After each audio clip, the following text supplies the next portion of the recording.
Ethicuties and the 40% of you who have still not subscribed to the Ethicsverse. What the heck's wrong with you? It's free. Welcome to the coolest place to be every Thursday at noon Eastern. If you think that changing our workplaces can change our world, we got a real treat for you. We're talking about risk assessments for artificial intelligence. Artificial intelligence is on everyone's mind. We've had a bunch of webinars on it, and now we're getting super tactical on how we can start really understanding the risk within our organization. So we're going to run through our announcements as always. And as we're running through that, like we always say on the Ethicsverse, your network is your net worth. So drop your LinkedIn URL in the chat and connect with at least one person. I was on a podcast recently and we were just talking about this amazing asset that we all have, which is this community that we're all a part of. It's highly collegial. This is a very unique thing. This is not like this in every other industry. And our greatest strength and our greatest asset is each other. So I guarantee you that there's somebody on this webinar today that has solved the problem that you're struggling with right now. And it's on you to exercise that agency and reach out and build that network and solve for the outcome that you are looking for. We're always talking about sharpening our sword around here. And there's so much great thought leadership coming out. Hit this QR code and check out our library of all this great thought leadership. There's some great podcasts consistently coming out. I want to share about ethical machines with my good friend, Reed Blackman. He has a great podcast all about ethical AI. And he had an interesting episode on January 23rd. And his guest was making the case for, instead of proactive regulation, reactive regulation. So it's an interesting perspective, and I would encourage you to go ahead and check that out. And of course, check out the Ethics Experts, the fastest growing ethics and compliance podcast in the world. We are ripping out tons of episodes, highly reviewed. So go ahead and check those out. Here are our most recent episodes that just dropped. We dropped with Laura, I think, yesterday. So if you haven't checked that out, go ahead and do it. And if you have not changed, you have some homework right now. If you have not changed your homepage to the Radical Compliance blog, the one and only Matt Kelly's Radical Compliance blog, then you need to go ahead and do that right now. This is required reading if you're serious about this space and you're serious about being a student of the industry and a student of the game. You got to check out this blog on a daily basis. Matt is one of my favorite thought leaders in the space. Consistently good content coming out. So go ahead and check that out. And all of your home pages should be saved by now. As always, we got the world famous Ethico book giveaway in full effect today. We are giving away Business Psychology and Compliance. This book is phenomenal. I think you're really going to enjoy it. And of course, we're giving away 5. I don't even like making money around here. I just like giving away books. Okay. So drop those comments in the chat, drop those, questions, all that kind of stuff. We're going to keep this, of course, organic. We're going to keep it moving quick and win a book. Okay. Ethico ecosystem is your answer to crappy tools, vendors who seem like they hate you, next-gen tool that can help you do more and have a bigger impact, drive more engagement in your organization, improve an effective program if and when it comes under scrutiny. So I know some of you did this, and I told you not to do it. Some of you did go on Reddit last week and look up Toma Bravo, and I know some of you guys are nervous. So if you feel like you've been passed around or you feel like you're working in an old tool and you'd like to just see what else is out there, Ethico has the Promised Land promotion. You're wandering in the wilderness and you're looking over that river into the Promised Land. That's us. So we have a 15% discount from your current vendor if you're with Navex or OneTrust or with Conversant or EQS. Come and check us out because you can get some better, evaporate away some of those frustrations you are dealing with. We're taking Ethicsverse live this year, as some of you may know. So later on this month, we have our first roundtable here in Charlotte. The next month, we're going to be doing a forum. A forum is going to be a little bit of a longer format, again, here in Charlotte. And then we are taking it on the road. So check out the Ethico website, check out the Ethicsverse live page, and you can see when we're going to be coming to a city near you. And with that, I'm going to pass it over to the one and only coolest guy in compliance, Matt Kelly. Matt, how's it going? Round of applause. We need, we got some new guests on the Ethicsverse today. So I want to see a nice emoji exploji as we dive in here. Nobody's had lunch, and let's get moving here. Matt, how's it going? Very well, Nick. Thank you very much. Thank you for your kind words about the blog a couple of slides ago. So yes, everybody who is joining us today, and I know we have a lot of attendees today, thank you. We are here, as Nick said, to talk about risk assessments for artificial intelligence, and we have a lot of ground to cover. Specifically, this is not how you, the compliance function, might use AI. Maybe we'll touch on that, but that could be a session unto itself. This is more your enterprise is using AI. Clearly, that is going to change some risks you have. It is going to bring some new risks. There's a lot of emerging regulation around how a company might use AI. So how do you figure all that out? That is what we want to talk about here today. So I have two great guests with me. First is Dan Guerin. He is a compliance advisor at Vivint, which is one of those smart home security systems. And Dan has also worked in the past and compliance officer at a lot of manufacturing and medical device companies. Dan, welcome. Thank you. And also Tiffany Archer. And Tiffany these days is at Eunomia Risk Consulting, her own consulting business. And in the past, has been a compliance officer at Panasonic, at Paul, at other places as well. So Tiffany Archer, thank you for joining us too. Thank you for having me. Really excited to be here. All right. I wanted to start with more of a broad-based question to our guests first, and then Nick, about how overwhelming and confusing this could be. Because I was struck a couple of weeks ago, I started recruiting compliance people for this session. And so I said, I'm looking for people to talk about risk assessments. I had a ton of people say, that is a great subject. And I said, so do you want to speak? And they said, no, because I don't know what I'm doing. But I really want to hear about what others are trying to do. So I guess maybe my first question is just how confusing and overwhelming this issue of assessing AI risks right now. How overwhelming and confusing is it? I'll put it to Dan first, and then Tiffany, and then Nick. But what's your sense of the struggle here and why it is so overwhelming? I would say that the first thing is, as many compliance that comes from the legal field, you were told that there was not going to be math on this exam. There is now math on this exam.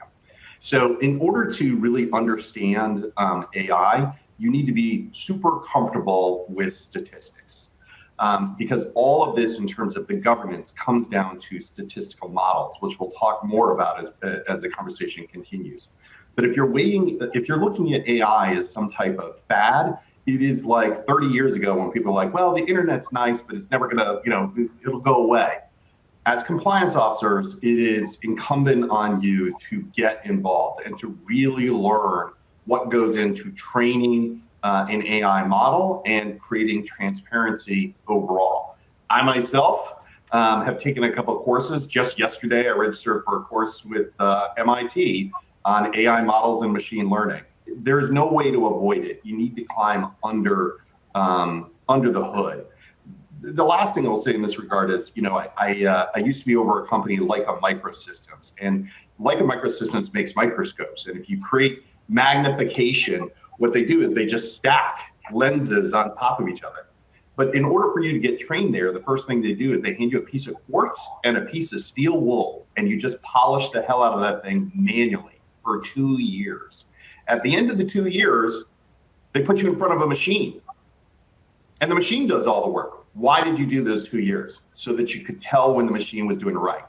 Learning AI is not 2 years, and you're not sitting there with a piece of steel wool, but you need to understand AI critically in order to govern, and this is the new area that we're all going to be moving to. So you can fight against it for as long as you like, but we're all going to end up in this. All right. Tiffany, give me your take on that same question. Yeah, I second many of the comments just made, but I wanted to kind of walk it back a little bit and talk more about, like, fundamentally, how do employees, employers, those who are kind of in the trenches on a day-to-day really understand and adapt to this kind of evolving landscape, right? And so, yes, we definitely have to get under the hood. I think that's absolutely correct. But I think more fundamentally, we need to understand what is the big picture, right? Like, so for any particular organization for whom you work, the industry that you're in, what are those touch points of risk? How are you speaking to the stakeholders that are helping you understand what is permissible versus what is not? I recently read that there was a law firm that has since adopted or adapted their AI policy because in their monitoring efforts, they noticed that there were significant hits against ChatGPT, which then, obviously brings into the picture is confidential information about clients being shared, right? And how are we managing and overseeing the breadth and the scope at which this data is being shared. And so I think not only do employees need to be kind of stewards of and experts to an extent of AI, I think also operationally and from a corporate perspective, we need to understand where those touch points lie. And then do we have ambassadors or kind of stewards who are experts to kind of help drive the forward progress as each company tries to, work lockstep as AI evolves. All right. Nick, give me your thoughts here. I'm still stuck on the idea that there's such a blizzard of potential risks, and you don't even know really how you start thinking about building a structure for this. And really, it's a structure of how do I govern the use of AI in the business? That's what the company wants to answer, and the compliance officer's trying to nudge that in certain ways. But what do you think? Yeah, I think it can be overwhelming. We're like trying to assess the risks of a technology that's evolving really rapidly, and the way it's integrating into the business is also evolving, right? Like it's integrating, it's being used in a bunch of different ways by a bunch of different people, and it's a little bit like the Wild West. And I think it's overwhelming because it's kind of like trying to measure the depth of a river by standing in the current when the ground keeps shifting. It's a high current river, the ground keeps shifting. It's like, well, how deep is this thing? I think that complexity is difficult, and it just hasn't settled. It hasn't settled down yet. So, and then you couple that with something that I've seen is a sort of a archetypal like aversion to AI. I'm painting in a broad brushstroke, but a lot of the people in our space, a lot of the people in this industry seem to have an aversion to it because of all those unknown risks. And I think that puts us a little bit behind the curve. To Dan's point, if we haven't interacted with it much, we haven't used it much ourselves, it's hard to start to see the shape of where the bounds of it might be and where those risk points might be. All right. So before I go any further, I did want to say to everybody listening, certainly if you have questions you want us to explore or try to answer, by all means, you can pop them into the attendee chat, although we've got a lot of comments, so I'll do my best to monitor those. But if we see a question, we'll try and tackle it as soon as we can. Or you can put it into the Q&A function, which I tried to check as well. But I suppose my first question would be how the compliance team gets started. Like, assuming management says, yes, AI is a big deal, we should probably think about it in a disciplined way. And then you turn to compliance officer and say, well, what should we do? What's your answer to that? Is there do you start with an AI risk committee? Do you start throwing around frameworks, or who do you bring in the room to say, we are the ones who are going to try and figure this out? Like, what is the first step? And I'll go in the same order again, like Dan and then Tiffany and then Nick. What would you recommend? So what I would say is, first of all, what we need to focus on is AI transparency. And transparency in this way means that, it shouldn't be a black box how you train the overall model. And you should have a cross-disciplinary team that is looking at it. So IT has a role, but HR has a role in terms of, looking at it from the employee perspective. Everyone who you would normally have on, let's say, your compliance committee is likely a person that you want on this governance. What you're primarily looking for is, within the AI model, is accuracy, fairness, drift, and bias. And we've all read a ton of articles about bias creeping into the models, but I would say that as compliance officers to focus most on drift.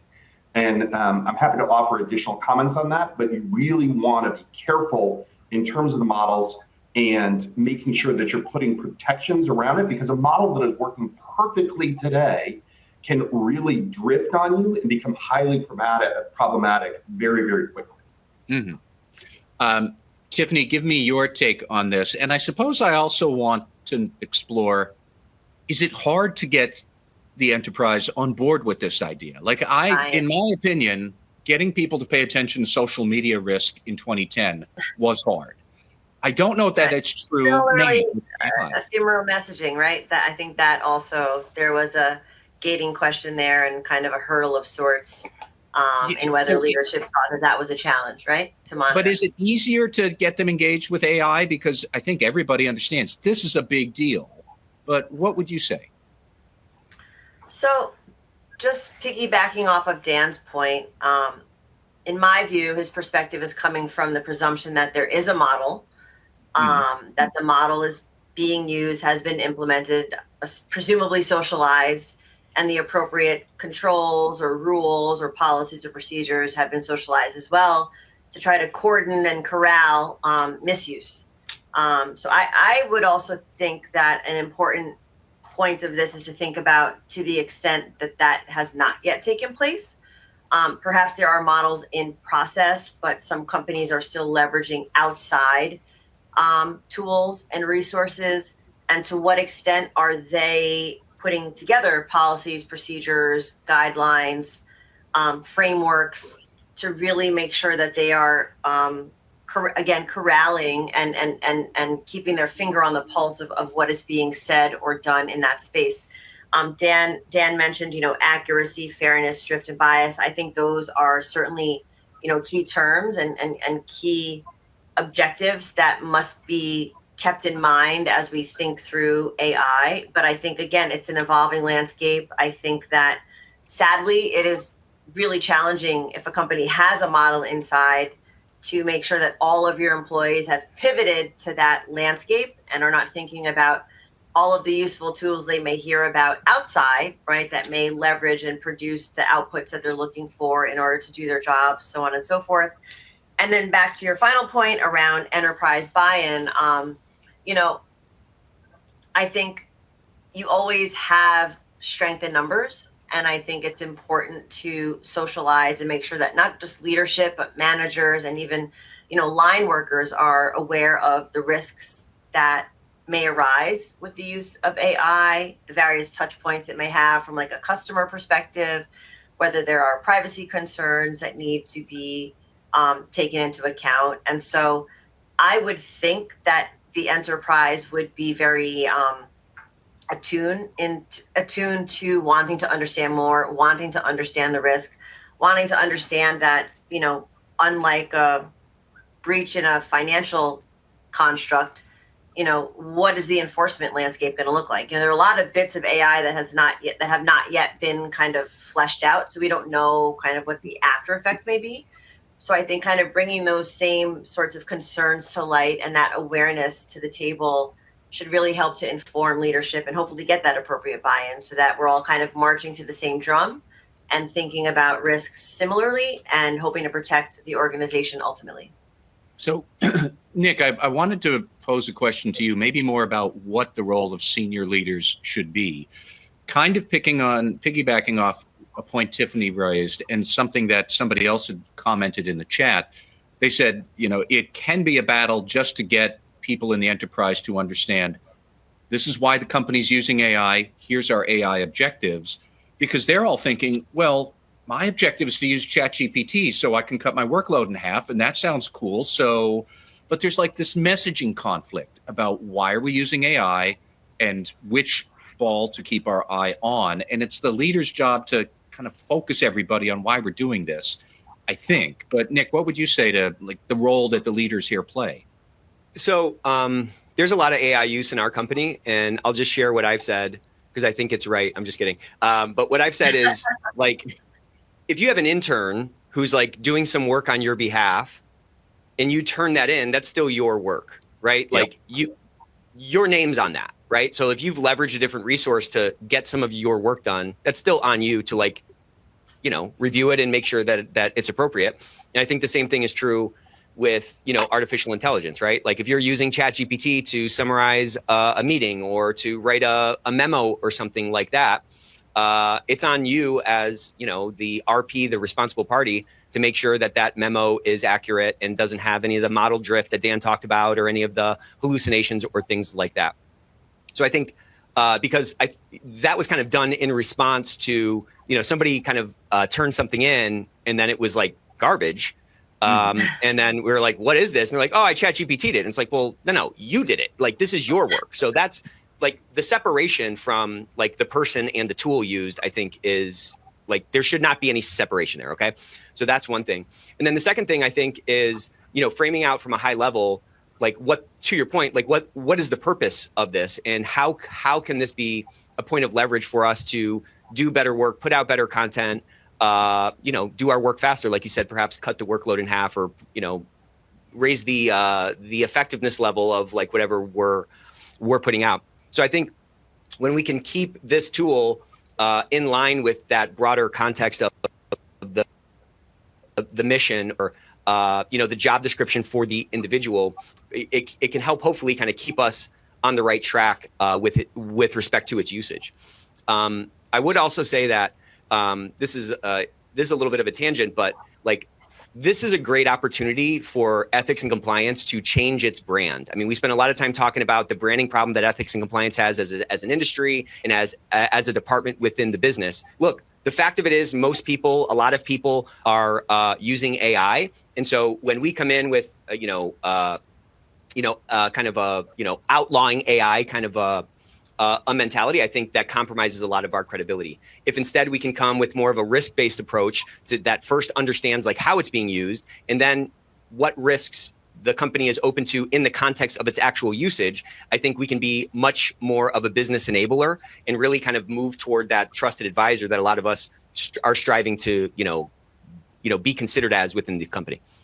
Sure. And I want to pivot off of Nick's comment there is that this is where ethics comes in, because, I see in the chat here and stuff, people are talking about NIST and COSO and different standards that are out there. There are standards, but the law is having a really hard time keeping up with this. Right. And so you just have to build a good gut as a company, not just yourself. And you have to think about what is ethical, what do you feel comfortable with, and have a good gauge on this and be flexible, because this technology is moving very, very quickly.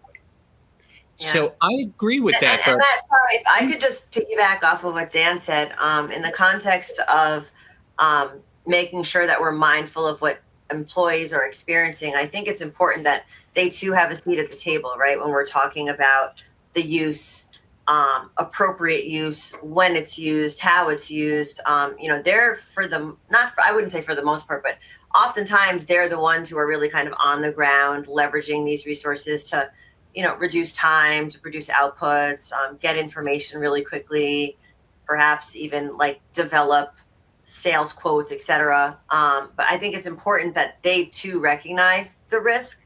And I think if they're not part of that conversation, as we talk about this evolving landscape, and we talk about risk, and we talk about drift, I think they too need to be just as involved as leaders. I actually don't think it should fall solely on leaders. Kind of going back to the traditional concept of tone at the top. I mean, yes, we want them messaging that, but I think oftentimes when we're talking about work development and things like that, it's those who are not the highest level leaders, maybe middle managers and below, who are really kind of in the trenches and using some of these tools in order to create efficiencies. I suppose the question a compliance person would want to try and answer, and Dan, this was something that struck me when you said that you need to think about ethical use of AI. The question I wanted to ask is, who's the you in that sentence? Because it could be the leadership, but to Tiffany, to your point there's probably a lot of other employees further down the org chart who are going to say, well, I'm the you, and I'm going to decide to use it this way. And trying to define these standards and keep everybody fixed on this is how we're going to use it, and here's why. Employees aren't wrong to say AI is a time-saving tool for me, so therefore I should get to use ChatGPT, but management's not wrong to say if you use it and you conjure up a hallucination for a client, we might fire you. So right. I'm struggling. I don't know if we have an answer to it here and now in a pithy 30 seconds, but more like that's the question a company has to answer. Who's the you in that sentence? I don't know if anybody has any statements about it. What I would say is this is no different than like when the internet came on the scene. If a manager were to say to someone, listen, if you're going to get an answer, I need you to go to the Encyclopedia Britannica. You can't use the internet. But you're responsible for, Nick said this too, you're responsible for the tools that you use and for the final check of that work. And so the you is really you. If you're using it in your work, there's also a greater you in terms of as a company. I saw somebody in the chat, how soon before the SEC says, you have to disclose how much you're relying on AI. to perform the work of the company? That would be a very interesting question. I think it would be really difficult to measure and stuff.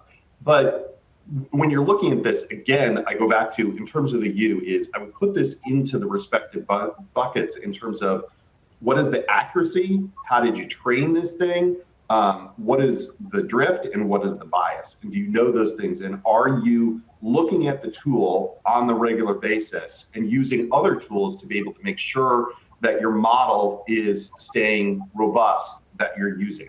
Even if you're using ChatGPT or another thing, and there are many companies that are building their own neural networks to perform the work, is you need a group, whether that be internal audit or compliance or whatever, who is really mandated to be taking a look at the robustness of the models. And so you're doing all this testing. This is not new stuff that you need to think of on your own. Right. There's the KS model. There's so many different models that are out there to test the robustness of it statistically, and to be looking at the model output. Yeah, and I think if you're stressing over which model to pick, my advice is to just pick one and start using it. I mean, take a look at the models and see, like, if there's any you can rule out. But like most things, this is something that you just have to kind of jump into. You have to just kind of jump into and start utilizing it, start kind of testing it. And in that process, that process itself will be, there will be revelations in that process, and you will tweak those models as appropriate for your use case, So let me try and drill down. Oh, go ahead, Dan. Sorry, for those who are less versed in this, there are three primary tools. You use the KS model, and I'm going to butcher this, but it's a Kolmogorov-Smirnov test. That was actually perfect. There's the Rasmussen distance model, also referred as the Earth Mover model, EMD, and then the population stability index. So it's not a free-for-all. There's really three main models that you can use, but to Nick's point, pick one. And it depends on the way that you're using it. That will guide you to the model that you're using. So I want to drill down a bit more to trying to get a better sense of how your risks are changing. And I wanted to start with the idea that you already have a whole bunch of compliance risks. It is illegal to discriminate against customers or employees or whatever, full stop. And that was true last year, 10 years ago, 20 years ago. It still will be illegal tomorrow. And so, how do you get around? Now we're using AI. We might develop, frankly, new ways to discriminate that we don't understand. So how do you build risk assessments around things like anti-discrimination or privacy violations or whatever else? These are all risks that you already had, but now your business process is changing. So you have to, I guess, reassess how you might have a violation. How do you do that? And I'll put it to Dan first and then Tiffany. What would you say? Well, I'm going to defer to Tiffany and Nick, but the one quick comment that I'll make here is there's an assumption in the question that you're going from zero bias to holy crap bias. And that's not the case. You have bias already built into the system. It may not be as transparent because it's for an individual, so it's harder to detect what's occurring. And now you're using a specific model that can have bias in it. But again, you go back to, I hate to keep drumming on this, but you're looking at these different things. There's all types of model testing where you're looking at the inputs, and there's way to take a look at it to judge the bias. But these are not theoretical risks. I mean, there is the federal detention system used one to predict the odds on recidivism. And the model was just trained, it was called the Compass system, was totally trained improperly and was under predicting how much white criminals would recommit crimes versus black criminals. And once the bias was in there, which was minor to start, the model just kept feeding on itself. Right. And it just became a difference of 63% accuracy versus 23% accuracy. And there are real world effects on this, but I'd be interested in Tiffany and Nick's thoughts. Well, I mean, and to that point, I mean, that underscores the importance of continuous monitoring of those models, because those are kind of living, breathing things, right? Like they can continue to drift. And so if you don't have those snapshots of the model over time, it's really hard to, understand the extent to which it's drifted from what you expected it to be. So it's that scientific thinking that hypothesis formation and then testing, trying to falsify those hypotheses. If we're not doing that in a continuous way, we might find ourselves in a situation where there's a lot more risk than we even have, an idea about. But sorry, go ahead. Tiffany, what would you say? Yeah. So with respect to model testing and judging bias, that's obviously incredibly technical. I think this conversation is focusing a bit more on like how can compliance ensure that they're kind of staying in their lane, that they're producing or relying on data that isn't biased, so on and so forth. So to Dan's point, while I agree, like the models are moving and we need to be sure that they're accurate and we want to keep our finger on the pulse of if they're pivoting or if the data outputs are not correct. But I think from a compliance perspective, I think there really needs to be a proactive effort to monitor, to really interact with that data, proof those results before they're published, publicized, or relied upon. Mm-hmm. I think there's a lot of interaction that's still we as compliance officers are responsible for, right? I think the sad thing is AI is so great because, poof, you put in a prompt and then you can get anything, a handbook, a policy, a command, an email. But that doesn't mean you shouldn't proof it, right? So I think that we need to be mindful of the fact that there's still that interventional measure that compliance officers should still continue to employ, just like you would if you were revising a newly, drafted policy by someone or whatever other deliverable, to ensure that it really aligns with your mission, your values, your philosophy.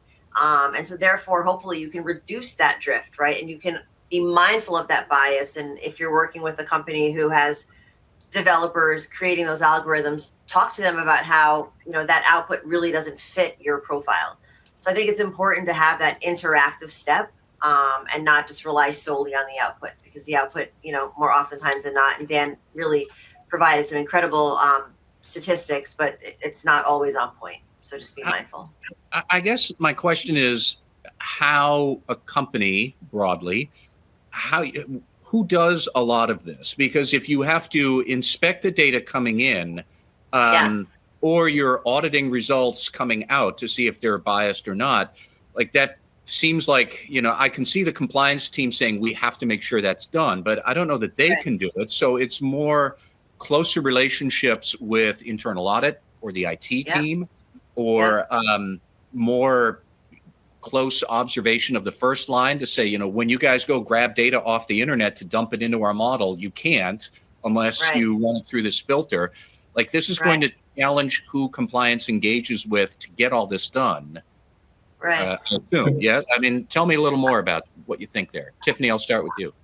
Sure. I would almost advocate, I would advocate for a task force or some sort of, oversight body that is keeping tabs on what is happening.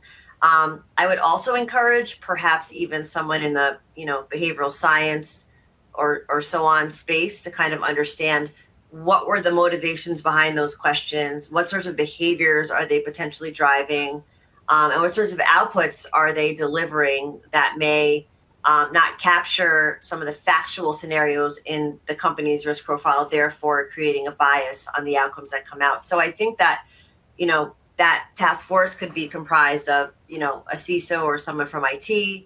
I think HR would be a key player, obviously compliance, and then to the extent there are resources in order to do it, a behavioral ethicist or someone who's kind of more in that space that can really help to digest and think about the implications and consequences of that output and how that might affect the overall workforce in that given organization. Dan, what would you say? I'm going to disagree with that a little bit in terms of I have been part of some mega companies, very large companies. I have yet to find the behavioral ethicist within the company that would help me out with something like this. This is us. We have to do this. So we have to be the ones who, and this is where I'm you can't just say please do it the right way or please be transparent. You need to understand the statistics that go into it, that create the models, that give you the output so you can provide the guidance. Relying on your CISO, they're going to mind their knitting. They do the IT work. They're going to connect the pieces. They're going to provide the tools to the company and stuff. but it's for us, we're the behavioral ethicists, to be able to do it. But again, you have to understand the statistics and how it's built. And this is not an area that we can ignore. We have to get like neck deep into it so that you understand these models and can provide that type of guidance. This is an opportunity for us in compliance, as opposed to something that we just need to, push on to others and be like, please do this the right way. Like we need to be the voice on this. But if we're going to view it as an opportunity, we can't be overwhelmed by it. We can't be so scared by it. To your point, we got to jump in the pool and start kind of swimming a little bit. And I would also say that it's easy to get overwhelmed by this. If we're not stats people and we don't even know about these different statistical models, and there's this sort of like amorphous sort of black box of potential risk, and we can't even kind of wrap our heads around it, it's easy to get kind of overwhelmed by it. I think you just have to kind of attack it like you'd attack eating an elephant, one bite at a time. You know what I mean? Like, how is it being used? Where is it being used throughout the organization? To what extent are actual decisions being driven by the AI versus by a human being who's interpreting those outputs before the decision is made, right? Like all of these different things are going to give you a different risk lens that you're going to have to look at. And so let's just kind of compare that, like summarize now button, that AI summarize now, or help me write my email, right? Like everyone has that now in their email. That's to me, like a very low risk use of AI, as opposed to like an applicant tracking system where maybe hiring decisions are maybe made by it. Those are two different sort of applications of AI that have significantly different sort of potential ramifications of if it goes wrong. And so you probably don't need to understand the co-pilot model for like email optimization. But again, you probably want to monitor the model that's using applicant decision making or that's making decisions about applicants to a much greater degree, because more risk is inherent to that. There's lawsuits potentially attached to that, and that model drift with respect to decision making is where that really comes into play. So I'm just saying, like when you have to organize your garage, sometimes you just have to like first see everything that's in there.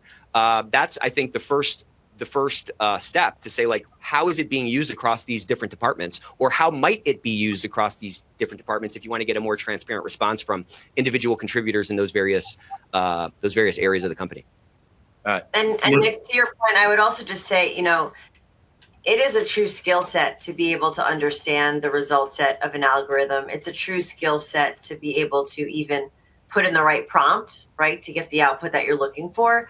So I don't want us to lose sight of the fact that while employees may have the best of intentions, there could be trainings abound, and everyone is really up to speed on like what good looks like. Yeah. But sadly, that's not everybody's forte. It shouldn't be. Everybody wasn't hired to be, an AI expert, coder, programmer, algorithm writer, so on and so forth.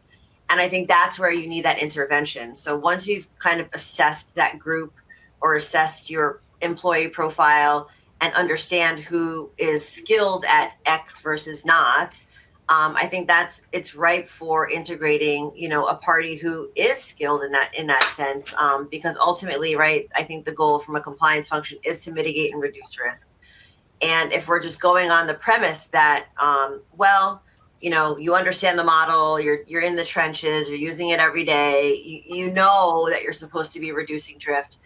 People can have great intentions, but without the appropriate skills, you can't support those actions. It's a great point. Go ahead, Dan. I would just pivot off that point very quickly and just say, I have changed my hiring.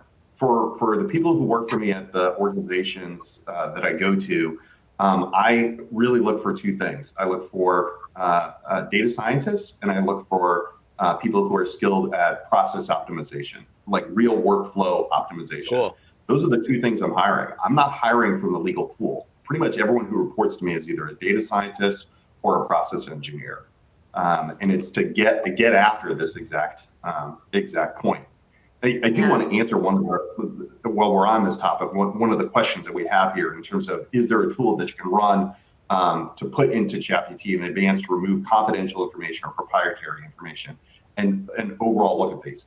There are great open source Python tools. Yep. None of this stuff comes straight out of the box. They'll get you 80% of the way there, but it's going to be different for a car company than it is going to be for a retail services company.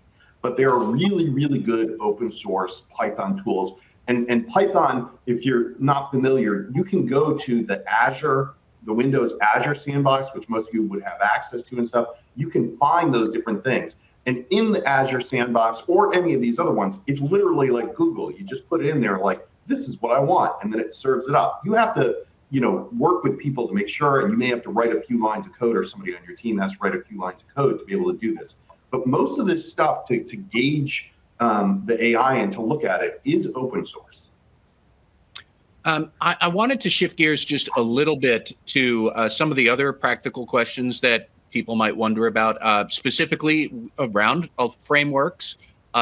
We do have the COSO framework out there, which in theory could be adjusted for AI. I know that COSO has put out guidance about how to think about AI risks, but there is NIST with its many different AI and IT security frameworks. We have the EU AI Act, which does say you should use a framework. I don't know that the EU AI Act actually specifies a framework, but It strikes me, like we could dork out about frameworks for the next 9 hours, that there's a lot of them, that you want to use bits and pieces of some, or maybe there are different frameworks that overlap in some ways. And suddenly you're trying to map out the frameworks to your policies, to your tools, or maybe you're doing some of it, but IT is doing some of it. I mean, how much is doing an AI risk assessment and building the structures to govern AI, how much is it that stuff? Dan, I'll start with you, and then Tiffany, and then Nick. Sure. Like I said, there's these different frameworks that are out there, but boy, is this a moving target. We're in the wild, wild west. And even if you look at the guidance that's there, it's like, we promise to be good people. Yes, it takes them 20 pages to say it, but like that's what's in there. I would really, it's a guidance, but you know your company better than the guidance is. And so it's really applying, and Matt, to your point from your questions before, is who are the people you have around the table? Who are the people who are going to be looking at this? And are you thinking about all the different players? And it needs to be really tailored. That's not to say that those guidance are worthless. It creates a thought process. It can be very helpful as a jump off point, particularly if you're new to this area, of things that you may not naturally think about. And so it's helpful, but it's just a starting point. Tiffany, what would you say? No, I agree with Dan on that. I think it's a starting point. But again, I'll go back to exposure, education, expertise, right? We can have the best framework. We can have the best intentions.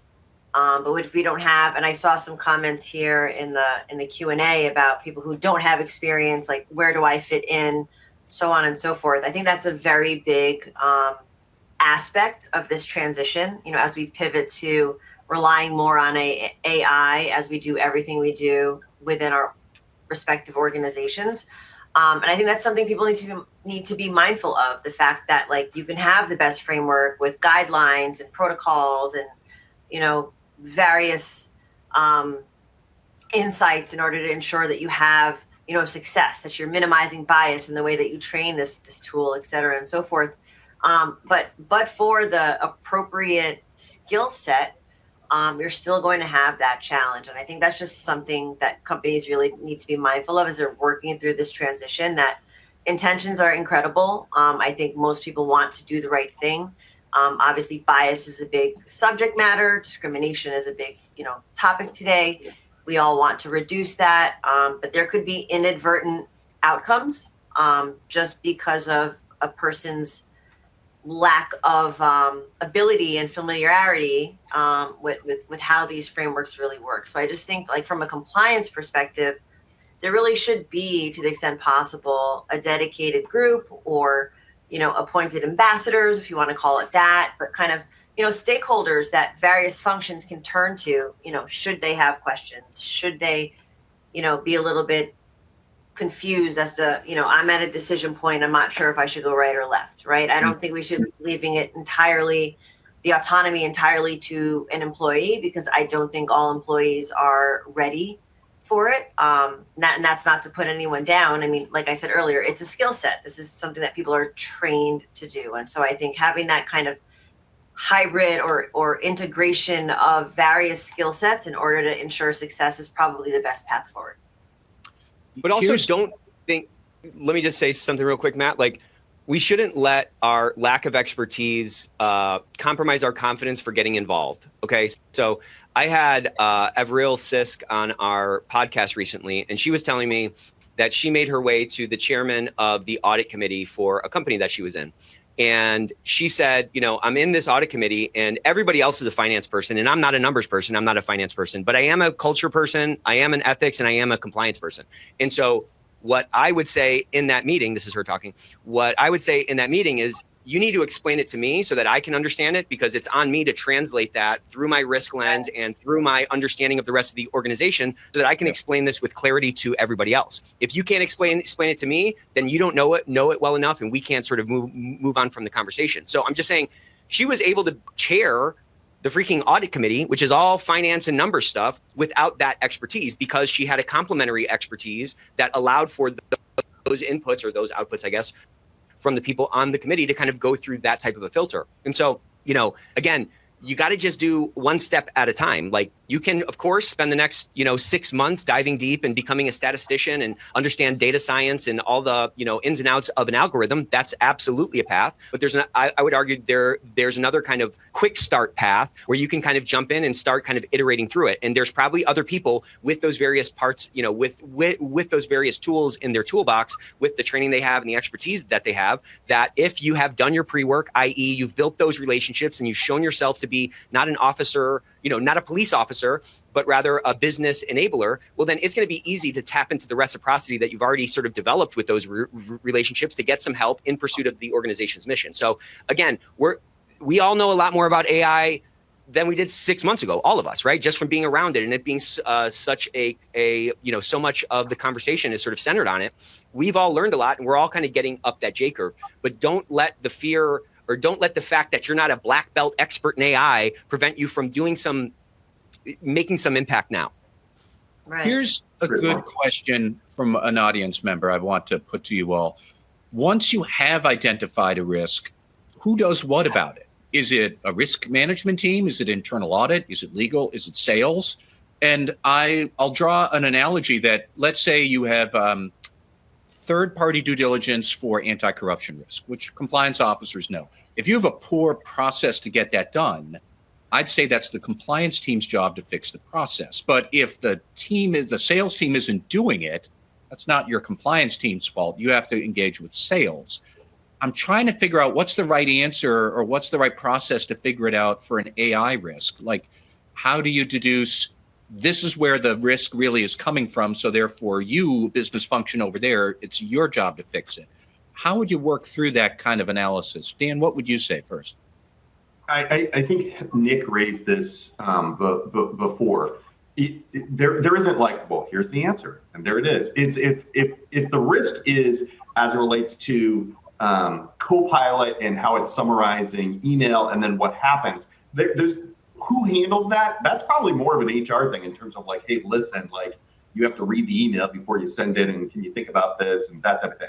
If you're training a model that is going to like determine who gets what offers from a retail client, then that may be a conversation with the CISO. It may be a conversation with your engineers in R&D and stuff like that in terms of like how they're building those models and creating that transparency.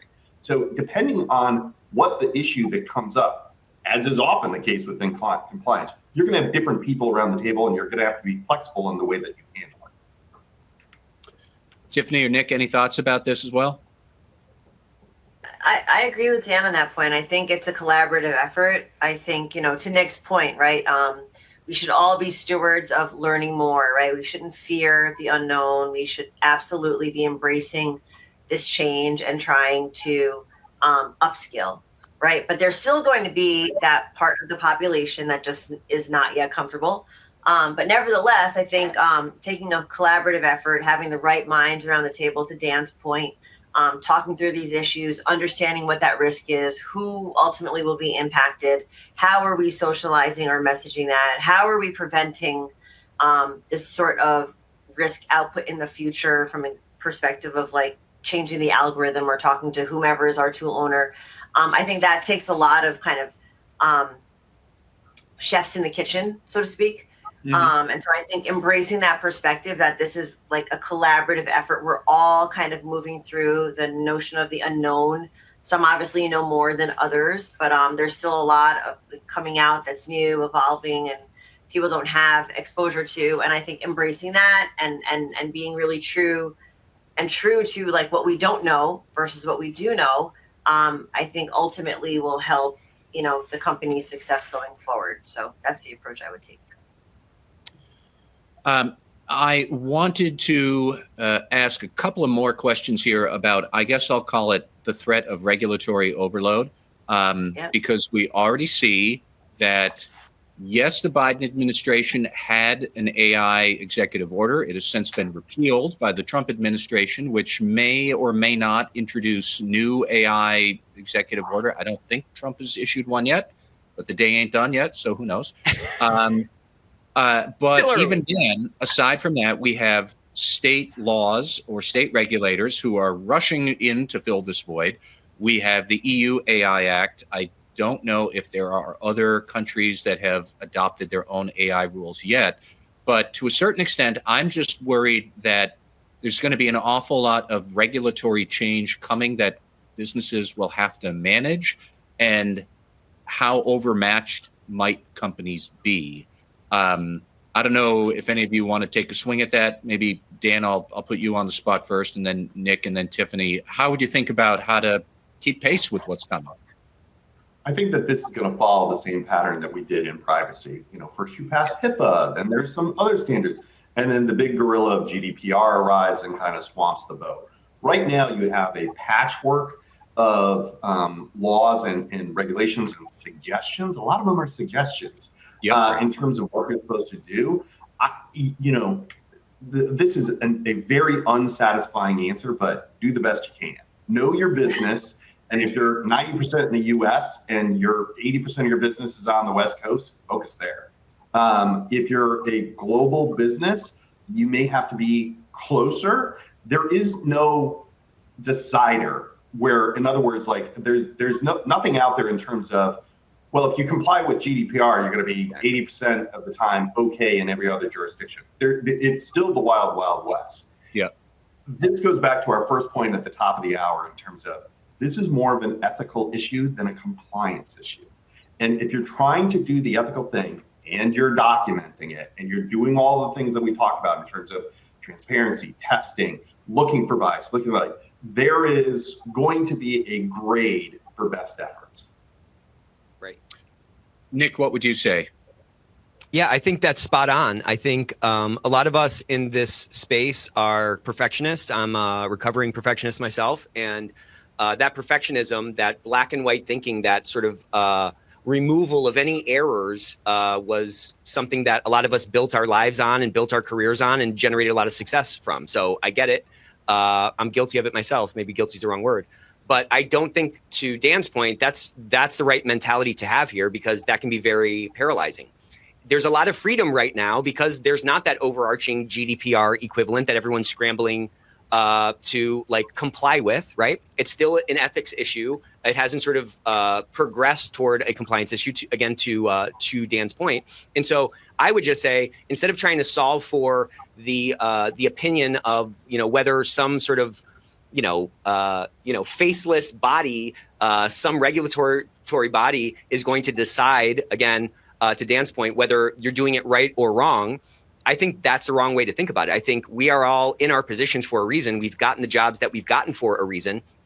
And we just need to employ those skills in this current fight. And I think if you're solving for yourself, solving for your own peace of mind, and giving yourself enough grace to say, hey, this is something new, it's moving a lot. What can I do to get a little bit better? What can I do to de-risk my company a little bit? What can I do to take a better inventory of how this stuff is being used and start progressing toward, a full-blown program or a full-blown aspect of your program in this context. I think when that GDPR equivalent comes out for AI, you're going to be in a much better spot, and you will have had the opportunity to, again, brand build within the company along the way. Because what I'm talking about is sort of categorically diametrically opposed to the pearl clutching and sort of like Chicken Little mentality that I feel kind of like in our industry right now around this topic.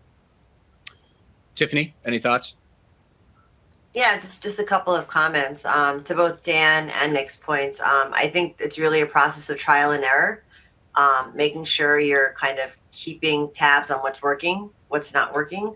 And to the extent this overarching GDPR equivalent does come into play, I think your organization will be better suited to figure out like where it fits, what sorts of pivots need to be made, and how to, like Nick said, how do you take small bits and continue to improve and improve and improve. So I think in the interim, I think do the best you can. Obviously act with integrity and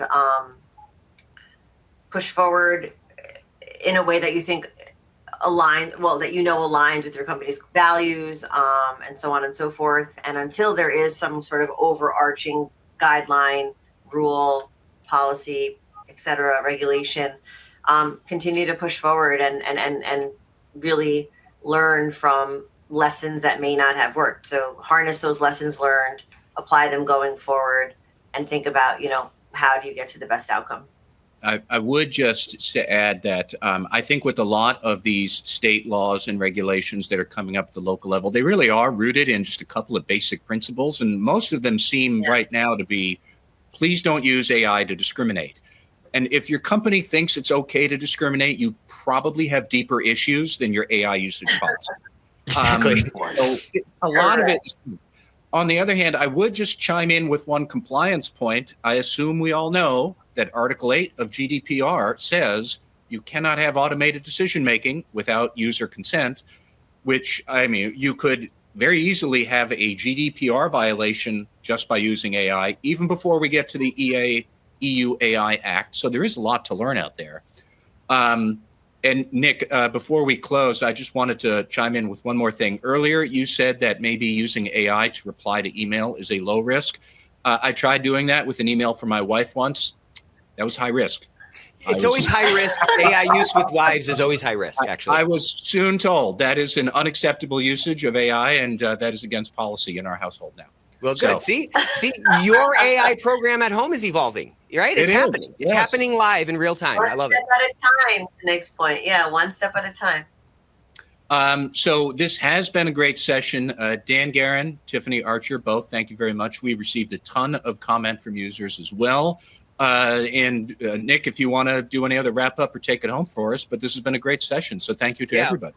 Let's get one more emoji exploji for our guest. Phenomenal episode as always. I really like, I love the Ethicsverse. Every Thursday is such a shot in the arm. And, for us all to get together when we have such a hard job and we carry the weight of the world on our shoulders, to get together with our people, to connect and learn a little something, get a new perspective. I just love it. So we're continuing to expand the Ethicsverse. Next Tuesday, we have a special healthcare edition called KISS. Keep it simple, stupid? Nope.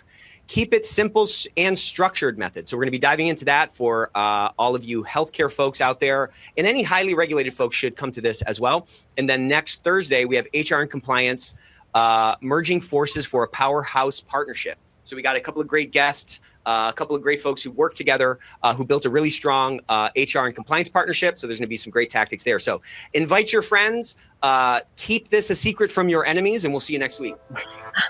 Thank you.